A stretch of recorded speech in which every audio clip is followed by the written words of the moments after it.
Good to see you. Well, you're in Louisville right now, is that correct? Yes, I am.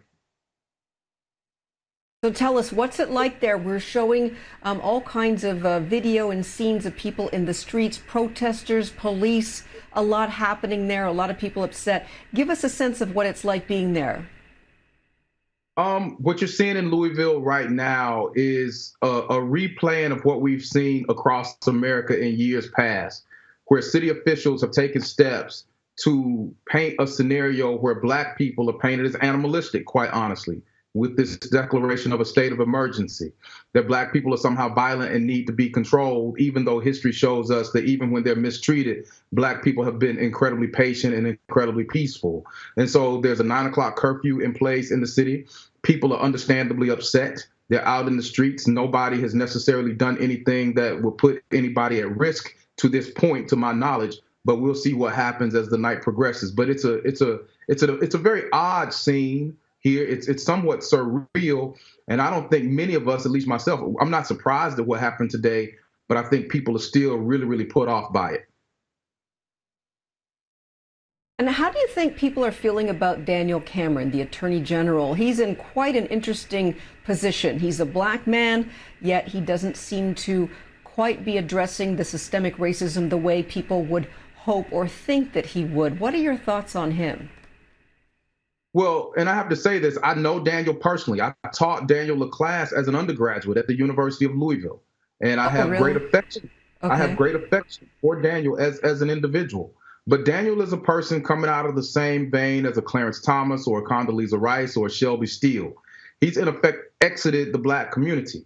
Those of us familiar with him, those of us in the city of Louisville, those across the state of Kentucky, understand that somebody who states from his own mouth that he regards Senate Majority Leader Mitch McConnell as a father figure. This has been his mentor for many years. You know, nobody would expect Daniel to be sensitive to the needs of the black community. So even though he prefaced a number of statements he made today saying that he is a black man, those of us who really understand, the political drama that's unfolding here understands that not only does he not have his finger on the pulse of the black community, he's exited the black community. So, his approach to this situation is not necessarily surprising, even though it's heartbreaking. Have you had a chance to talk to him at all about this? No, no, I have not. Do you think that he'll get reelected? I mean, he's up for reelection in 2024. He's got some time in office there. Do you think this will stay with him the entire time he's in office, or do you think that this will just blow over and people will go on business as usual in Kentucky? Look, I think the reality of the situation is this. Come November 3rd, if the polls close at 6 o'clock in Kentucky, the state will be called for Donald Trump at 5:59. Mitch McConnell will win in the state by anywhere from 7 to 10 points. There are more people in the state of Kentucky that are happy about what Daniel Cameron did today than are dismayed by what Daniel Cameron did today. Once you get outside of the city of Louisville, the black people in the city of Louisville and their allies across did to race. Once you get out into the state, you will not find the level of support that you would think for the situation involving Breonna Taylor's killing. And people have to be clear, this has been misreported. The one officer who was indicted today was not indicted for wantonly endangering Breonna Taylor's life. He was indicted for wantonly endangering the lives of the people next door. So Breonna Taylor is dead and no one is being held responsible. And the reality of the situation in Kentucky is that Daniel Cameron will more than likely be rewarded for his approach to the situation. That's quite a statement there. Why don't you tell us, is there a chance that the system could be changed? Or is this just something that we have to accept?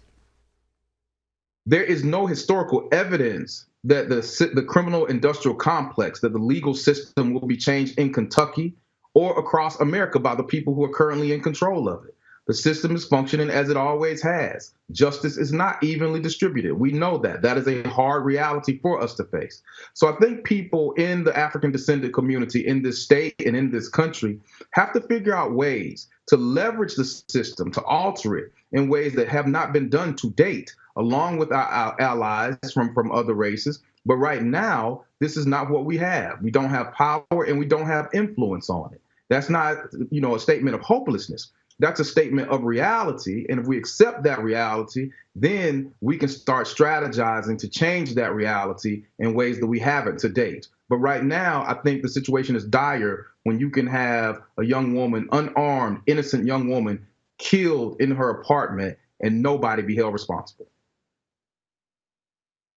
All right, Dr. Ricky Jones, professor of Pan-African Studies at the University of Louisville, Kentucky. Thank you so much for your insights and joining us this evening on BNC Prime. It's always good to spend time with you. Thank you.